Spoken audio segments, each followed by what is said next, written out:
Le 18 décembre 2023 paraissait un document du Vatican autorisant, entre autres, la bénédiction des couples homosexuels, document signé par le pape François. S'ensuivirent des réactions en chaîne comme une panique hystérique ou alors une joie exubérante. Les commentaires des évêques se mirent à pleuvoir un petit peu partout dans les continents. Certains étaient d'accord avec ce document comme les évêques suisses, les évêques africains n'étaient pas d'accord, les évêques français étaient plutôt mitigés, plutôt divisés, une pluie de contradictions à faire fuir finalement les personnes concernées. Mais finalement, dans ce légalisme borné, dans cette casuistique, qui voulait-on sauver? Les principes, les articles du catéchisme, la doctrine de l'Église, ou bien les personnes concernées? Là, on retrouve Jésus dans ses dialogues, ses discussions avec les pharisiens. Franchement, que ferait-il aujourd'hui? Que nous dirait-il?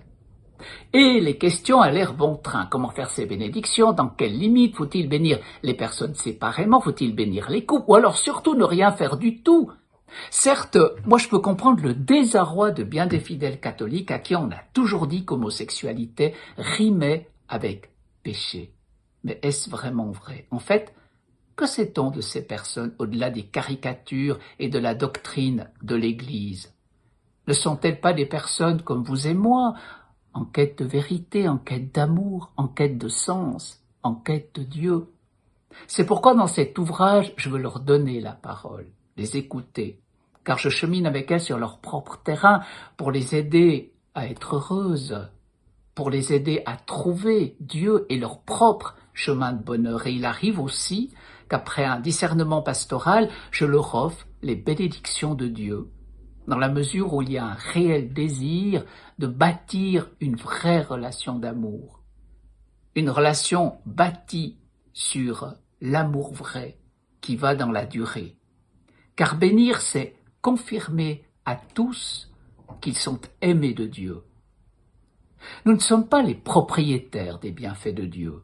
Ne sommes-nous pas tous les enfants d'un même Père, dit Jésus, qui fait se lever le soleil sur les bons et sur les méchants, la pluie sur les justes et les injustes? Alors rassurez-vous, même les mauvais, même les injustes ont droit à une bénédiction. Ouf, sauvés par la parole. Mais, entre nous soit dit, dans tout cela, qui est réellement bon? Qui est réellement mauvais? La réponse vous appartient. Moi, j'ai souvent des parents qui viennent me trouver parce qu'une fille, un fils s'est déclaré homo. Et j'avais dernièrement un couple qui me disait, il y a 6 mois dans une librairie, on a vu votre livre, vous aviez écrit un précédent livre, et le papa a dit, moi ça m'a tellement énervé, je l'ai bourré sous une autre pile de livres. Et puis voilà, 6 mois après, je viens vous parler parce que ma fille vient de faire son coming out. Bien voyez-vous, nous n'avons plus une caricature, un jugement en face de nous, mais le fruit de notre amour. Et quand on aime, on voit autrement les choses. On voit la réalité de ce qu'est une personne en quête d'amour parce que tout simplement c'est notre fille. N'est-ce pas ainsi qu'on devrait regarder toutes ces personnes? Prenons le temps de vivre un peu avec elles, de leur poser des questions, de partager avec elles ce qu'elles vivent dans le salon de nos vies ou à la salle à manger, mais surtout n'entrons pas dans la chambre à coucher. Qui aurait l'audace d'aller voir ce qui se passe dans une chambre à coucher, d'ailleurs, que ça soit pour l'hétérosexualité ou l'homosexualité? Alors pourquoi vouloir réduire tout le temps des personnes à leur sexualité comme si elles étaient des sous-hommes? Me disait un jour un jeune, l'Église nous parle comme à des sous-hommes, comme si nous étions incapables d'aimer, comme si entre nous il n'y avait que du sexe. Et cela est tellement faux.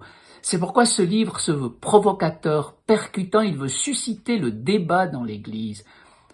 Pensez-vous qu'on pourra encore longtemps exclure cette partie de l'humanité que Dieu aime, vers qui Jésus est allé? N'y a-t-il pas pour toutes ces minorités une place dans l'Église sans condition?